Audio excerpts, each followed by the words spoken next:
Para o resto da sua vida, a senhora vai ter que viver sozinha, mãe. Não conte mais conosco. As palavras cruéis de meu filho, Lucas, ecoaram na sala de estar, atingindo-me com a força de um golpe físico. Eu mal podia acreditar no que ouvia. Mas por favor, continue nos ajudando financeiramente como sempre fez, acrescentou Beatriz, minha nora, com uma frieza que cortava o ar. Eles haviam recebido de mim uma fortuna, quase 900 mil reais, e agora, depois de espremerem tudo o que podiam, me descartavam como um objeto inútil, exigindo que a fonte de dinheiro continuasse jorrando. Eu pensei que fossemos uma família. Consegui sussurrar, a voz embargada pela incredulidade e pela dor. Beatriz me encarou com olhos gélidos, desprovidos de qualquer empatia. Prefiro cuidar da minha própria mãe do que da mãe de outra pessoa. Depois que eles se foram, o silêncio do apartamento tornou-se ensurdecedor. Caí no sofá, o corpo pesado, mas, estranhamente, minha mente estava límpida. Uma calma gélida se instalou em meu peito. Na verdade, senti um alívio sombrio. Era melhor ouvir a verdade nua e crua. Levantei-me com uma determinação recém-descoberta e fui até meu escritório. De uma gaveta trancada, retirei uma pasta grossa. Dentro dela, organizados meticulosamente, estavam todos os contratos de doação com encargo. Cada um deles com a assinatura de Lucas e o reconhecimento em cartório. O pior cenário já estava previsto. Eles não faziam ideia, meu filho e minha nora, do quão meticulosamente eu havia me preparado para este exato momento. Meu nome é Helena Soares, e tenho 70 anos. Durante mais de 3 décadas fui advogada no departamento jurídico de uma grande multinacional, uma mulher de carreira num mundo dominado por homens. Há 3 anos, meu amado marido, Roberto, faleceu vítima de um infarto fulminante, e desde então, vivo sozinha neste apartamento espaçoso em Moema, um bairro nobre de São Paulo. Meu filho, Lucas, tem 35 anos, sua esposa, Beatriz, 32. Eles não têm filhos, mas eu os amava com todo o meu coração. Lucas, em particular, sempre fora um menino doce e gentil, o grande orgulho da minha vida. Mãe, eu vou me casar. A alegria que senti quando ele me deu a notícia 5 anos atrás, ainda aquece minha memória. Beatriz parecia a nora perfeita, discreta, educada, com um sorriso que parecia sincero. Eu a acolhi de braços abertos. Dona Helena, é um prazer. Por favor, cuide de nós, ela disse em nosso primeiro encontro, e seu sorriso era tão cativante, tão aparentemente genuíno, que me conquistou de imediato. Assim que o casamento foi marcado, Lucas veio me procurar com o primeiro de muitos pedidos. Mãe, a gente queria muito passar a lua de mel na Europa, mas o orçamento está um pouco apertado. Seus olhos brilhavam com a expectativa de um jovem apaixonado.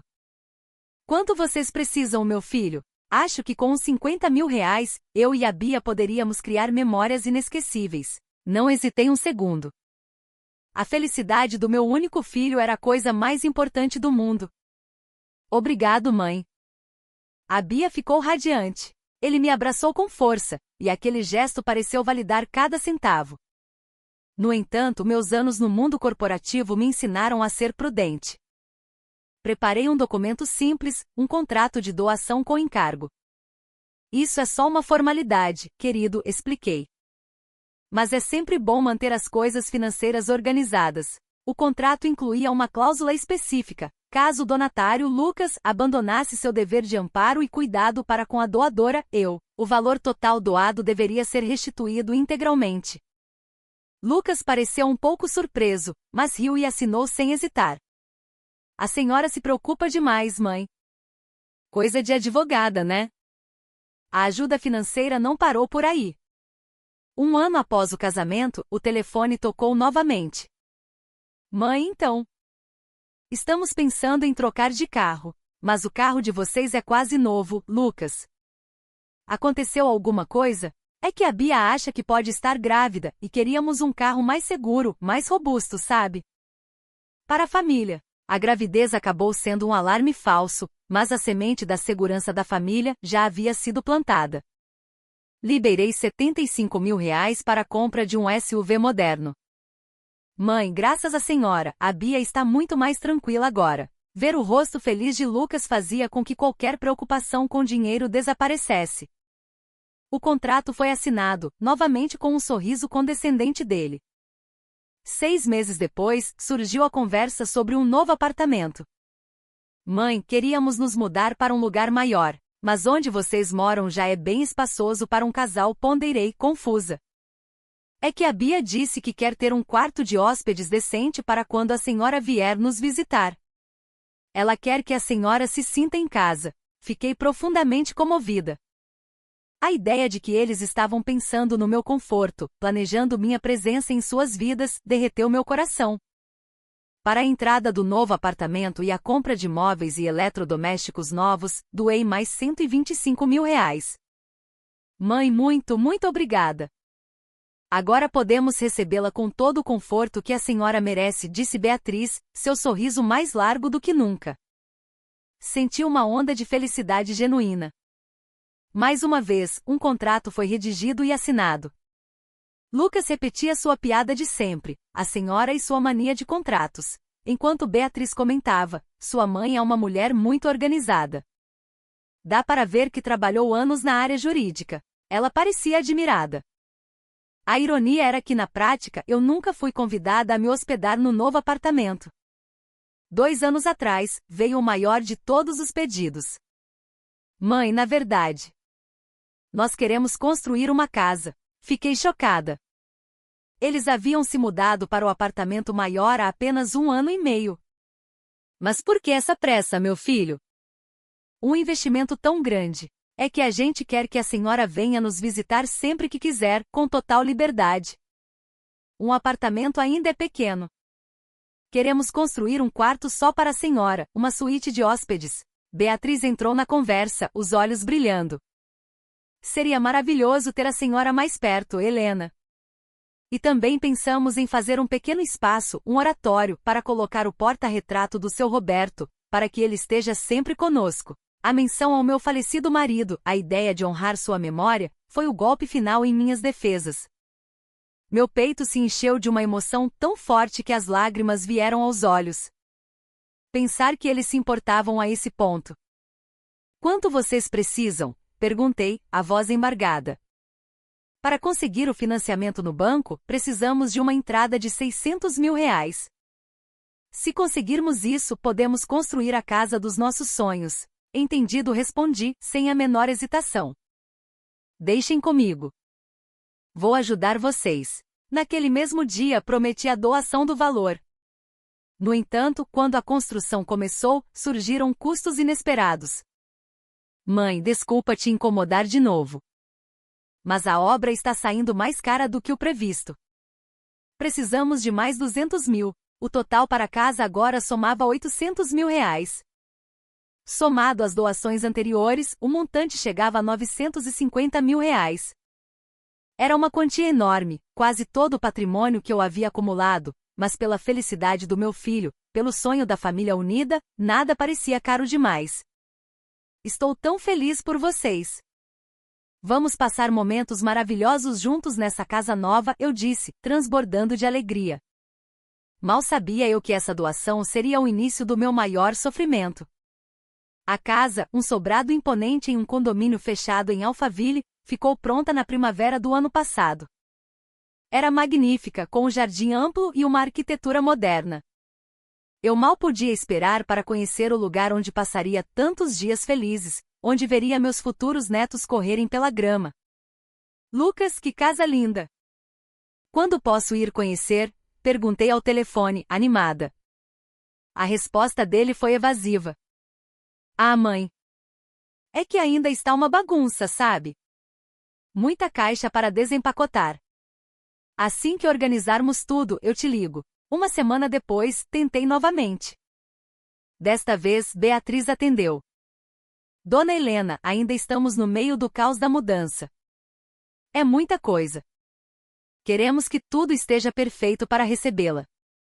Tenha só mais um pouquinho de paciência. Mas então, uma vizinha do meu prédio, Dona Carmela, comentou casualmente: Helena, vi os pais da sua nora saindo da casa nova de vocês outro dia.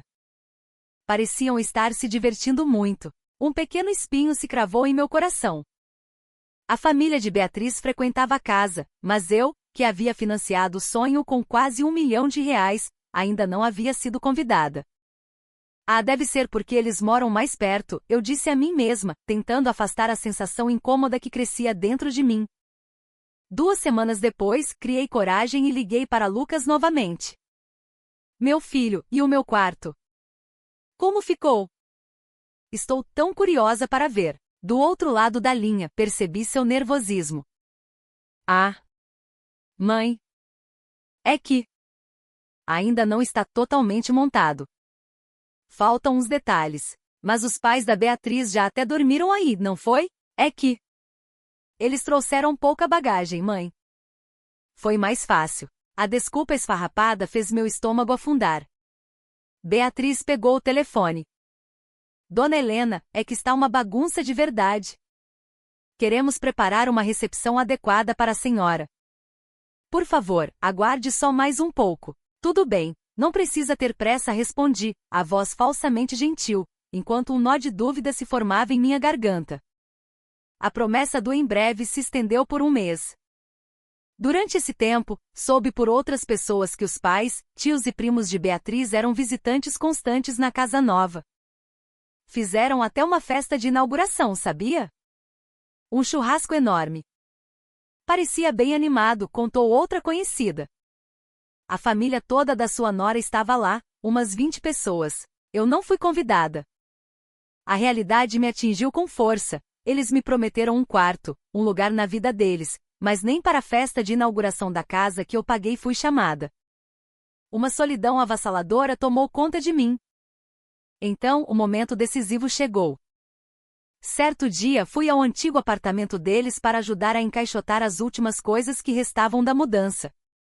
Em um momento precisei usar o banheiro. Ao passar pelo corredor, ouvi a voz de Beatriz vindo da sala falando ao telefone.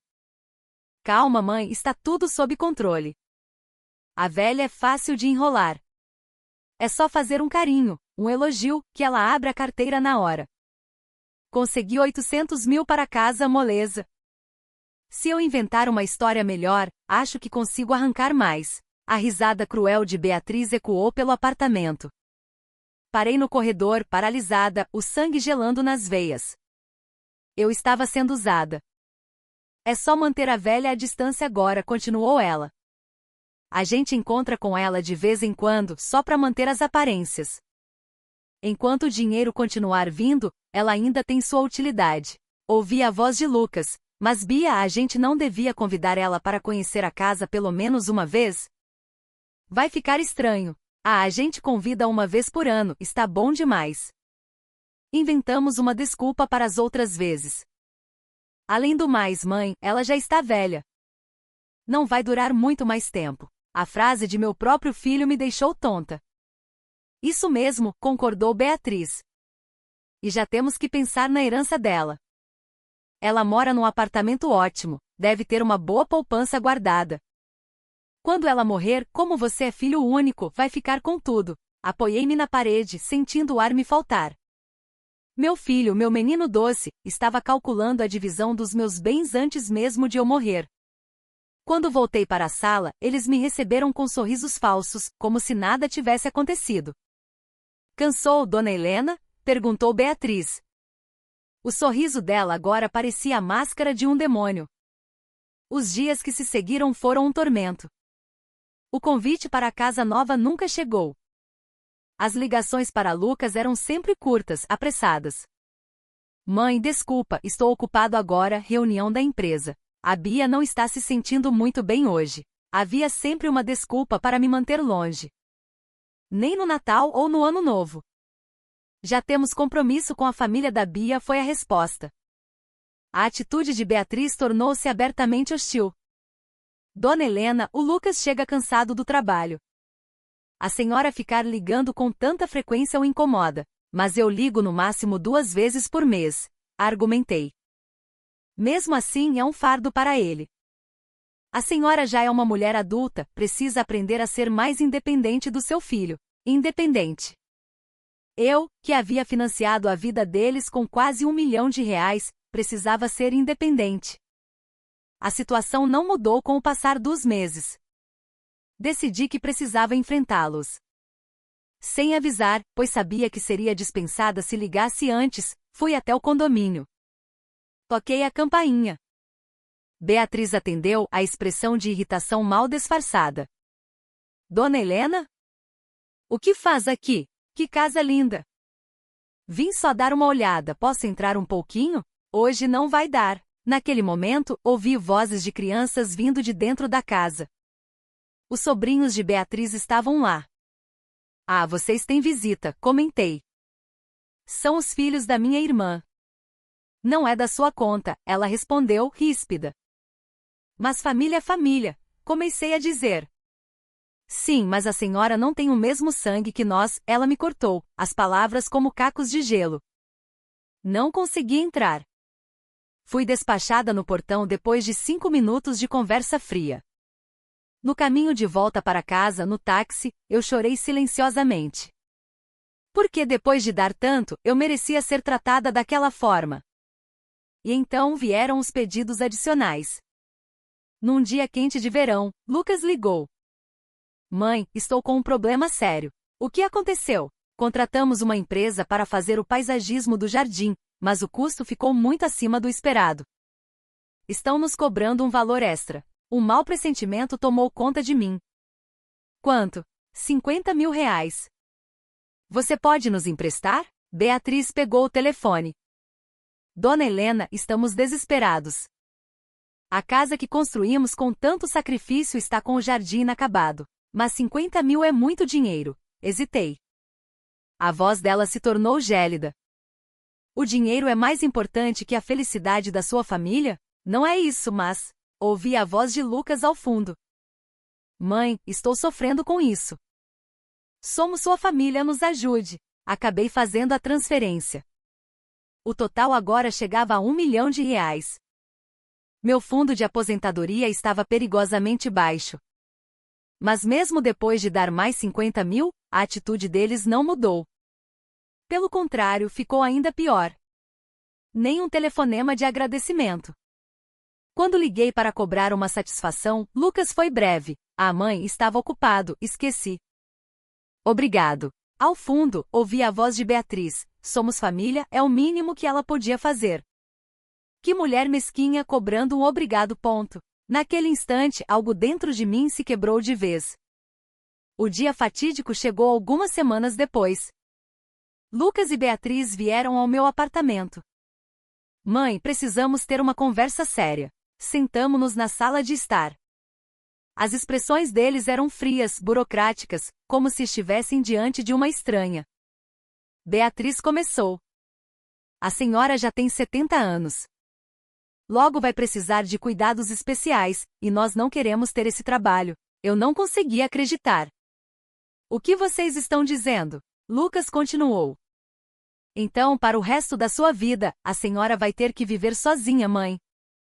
Não conte mais conosco. Queremos seguir com a nossa vida, só a nossa família. Meu coração se transformou em uma pedra de gelo. Mas por favor, continue nos ajudando financeiramente como sempre fez, disse Beatriz, com um descaramento inacreditável. Com a casa nova temos muitas despesas, a senhora entende, não é? Eu estava sem palavras. Depois de 1 milhão de reais, eu era um fardo a ser descartado, mas a fonte de dinheiro deveria continuar ativa.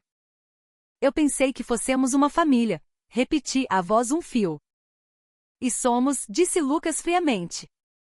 Mas a senhora tem a sua vida, e nós temos a nossa. Beatriz deu o golpe final. Somos gratos por tudo, Dona Helena. Mas não temos mais tempo para lidar com a senhora.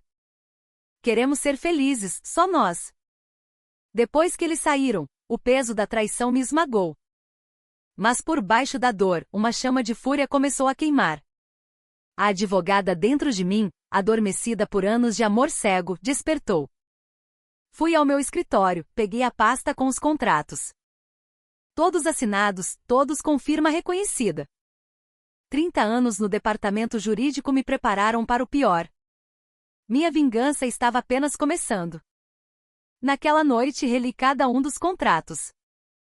A mesma cláusula estava presente em todos. Caso o donatário abandone seu dever de amparo e cuidado para com a doadora, a restituição integral do valor doado poderá ser exigida. As palavras de Lucas, viva sozinha, não conte mais conosco, eram uma declaração explícita de abandono. Legalmente, era uma quebra de contrato clara e inegável. Na manhã seguinte, procurei o Dr. Almeida, um advogado de minha inteira confiança, com quem trabalhei em diversos casos no passado. Helena, estes contratos são impecáveis, disse ele após uma análise minuciosa. Com a declaração expressa do seu filho, podemos exigir a devolução de cada centavo. O valor total, R$ 1 milhão. Isso é realmente possível, doutor Almeida? Com certeza. É raro ver um caso tão bem documentado. Sua experiência jurídica foi sua maior aliada. Doutor Almeida preparou uma notificação extrajudicial. Uma carta exigindo a devolução integral de R$ 1 milhão com um prazo de 30 dias para o pagamento. A carta deixava claro que, em caso de não cumprimento, tomaríamos medidas legais, incluindo a execução forçada dos bens. Senti um misto de alívio e uma raiva fria. Isso não era uma vingança passional, era o exercício legítimo do meu direito. A notificação chegou à casa deles 3 dias depois. O telefone tocou e era Lucas, a voz distorcida pela fúria. Mãe, que brincadeira é essa? Não é brincadeira nenhuma, Lucas. Quero todo o dinheiro que emprestei de volta. Eu não sei de contrato nenhum. Sua assinatura está em todos eles, com firma reconhecida em cartório. Não se faça de desentendido. R$ 1 milhão. De onde vamos tirar esse dinheiro? É impossível, ele gritava, desesperado. Isso é problema de vocês. Vocês têm 30 dias. Desliguei o telefone com calma. A retaliação deles foi imediata e cruel. Começaram a espalhar boatos pelo bairro e pelo meu prédio. No dia seguinte, Dona Carmela me abordou no corredor, o rosto cheio de uma preocupação afetada. Helena, você está bem? A Beatriz me procurou, coitadinha. Ela disse que você está mostrando sinais de demência. Fiquei atonita. Demência? Claro que não. Estou perfeitamente lúcida, mas Dona Carmela não pareceu convencida. Ela estava chorando, Helena. Disse que você está tentando armar contra eles, que está delirando. Nas conversas de corredor e na padaria, o veneno se espalhou. A Beatriz está tão preocupada com a sogra. Parece que a coitada enlouqueceu de vez. Dizem que ela inventou contratos falsos para processar o próprio filho. Que coisa horrível! O pior foi a denúncia que fizeram ao residencial Recanto das Flores, a casa de repouso de alto padrão, onde eu já havia feito minha inscrição para o futuro. Temos uma futura residente com problemas. Uma pessoa desequilibrada que processa a própria família e pode ser um perigo para os outros idosos. A diretora do residencial me ligou. Dona Helena, recebemos um telefonema preocupante da sua família. Eles afirmam que a senhora apresenta sintomas de... Isso é uma mentira, interrompi. É uma calúnia do meu filho e da minha nora, mas a dúvida já havia sido plantada. A cada passo eu sentia o chão sumir sob meus pés. Eles estavam tentando me pintar como uma idosa senil e perigosa para invalidar minha ação legal. Eles procuraram até o senhor Valdemar, o síndico do nosso prédio. Ele bateu à minha porta. Dona Helena, sua nora esteve aqui chorando, dizendo que a senhora está agindo de forma estranha, falando coisas sem sentido. Tentei explicar, mas seu olhar era de desconfiança. Naquela noite, encontrei um bilhete anônimo na minha caixa de correio. Velha vigarista. Deixe seu filho em paz. Some daqui. As letras eram recortes de revistas. Na manhã seguinte, a porta do meu apartamento estava pichada com a palavra golpista em tinta vermelha. A humilhação foi imensa. No supermercado, as pessoas mudavam de corredor para não cruzar comigo. É aquela que está maltratando o filho. A nora disse que ela ficou agressiva por causa da demência. Eu, que vivi por 50 anos naquele bairro, estava completamente isolada. No entanto, em meio ao desespero, lembrei-me de uma lição fundamental da minha profissão: a importância das provas. Há 3 anos, após um pequeno assalto na rua, instalei um sistema de câmeras de segurança de alta definição no meu andar, cobrindo a porta do meu apartamento e o corredor. O que começou como uma medida de segurança se tornou minha principal arma. A gravação da pichação era cristalina. Mostrava Lucas e Beatriz, no meio da madrugada, agindo furtivamente, eles segurando a lata de spray. O bilhete ameaçador também foi gravado, com Beatriz o colocando em minha caixa de correio. Além disso, comecei a gravar todas as minhas conversas com o celular. Gravei Dona Carmela me contando em detalhes o que Beatriz havia dito sobre minha demência. Reuni tudo, as filmagens, as gravações de áudio, as cópias dos contratos. Levei tudo para o Dr. Almeida. Helena, isso é perfeito, ele exclamou. Temos aqui provas de difamação, ameaça e dano ao patrimônio. Podemos processá-los criminalmente. Fomos juntos ao residencial Recanto das Flores e apresentamos as provas. A diretora ficou horrorizada e se desculpou profusamente. Mostrei as filmagens para o síndico, Sr. Valdemar, que ficou furioso. Aquele casal. Eles me enganaram com lágrimas de crocodilo. Que canalhas! A verdade começou a se espalhar pelo bairro com a mesma velocidade da mentira. As mesmas pessoas que me evitaram agora vinham se desculpar. A maré havia virado. Agora, eram Lucas e Beatriz que eram evitados. Quando Beatriz saía, ouvia os sussurros, lá vai a mentirosa que tentou internar a sogra como louca. A reputação de Lucas na empresa onde trabalhava foi para o lixo.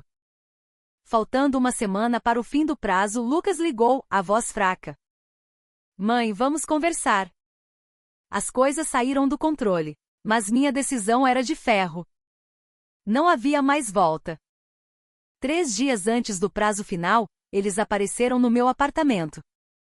Estavam abatidos, magros, a arrogância substituída por um desespero palpável.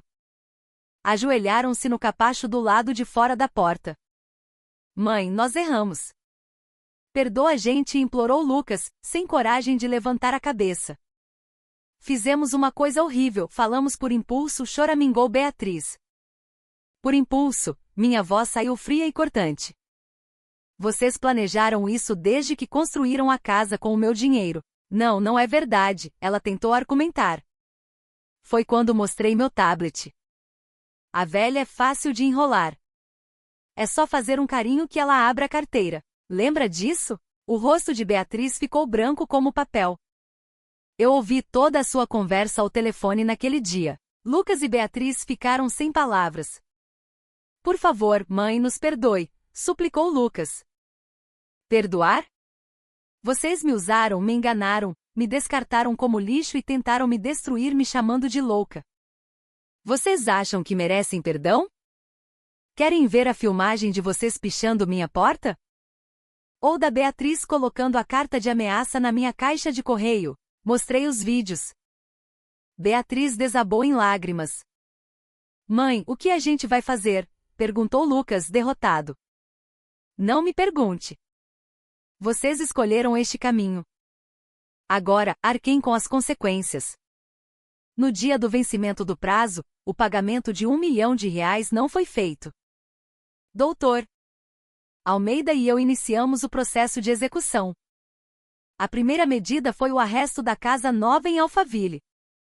Em seguida, o bloqueio de parte do salário de Lucas e o congelamento de suas contas bancárias. O carro, o SUV de luxo, foi apreendido para ser leiloado. Vitória completa, Helena, disse Dr. Almeida satisfeito. Um mês depois, mudei-me para o residencial Recanto das Flores. Minha nova vida era tranquila, cercada por um jardim magnífico e pela companhia de pessoas inteligentes e cultas. As manhãs eram preenchidas com caminhadas, as tardes com leituras na biblioteca, e as refeições eram deliciosas, sem que eu precisasse me preocupar com nada. As notícias sobre meu filho e minha nora chegam esporadicamente. Com a casa arrestada, o financiamento em atraso e as dívidas se acumulando, eles perderam tudo. Moram agora em uma kitnet minúscula e insalubre na periferia. Beatriz, para ajudar a pagar as dívidas, faz faxina em vários lugares. Lucas, com a reputação destruída, foi demitido e, segundo soube, trabalha como gari, varrendo as ruas de madrugada. Os pais de Beatriz, ao saberem da dívida milionária e do escândalo, cortaram relações com eles. Às vezes, ao entardecer, sentada na varanda, penso em tudo o que aconteceu. Lembro do meu filho, mas não há arrependimento. O amor não pode ser incondicional a ponto de aceitar a destruição. Respeito é a base de qualquer relação, inclusive familiar. Ser idoso não significa ser impotente. Lutei pela minha dignidade e venci. O vento suave acaricia meu rosto enquanto sorrio em paz. Minha nova vida, construída sobre as cinzas da antiga, é plena e serena. E que minha história sirva de inspiração para que outras pessoas em situações parecidas saibam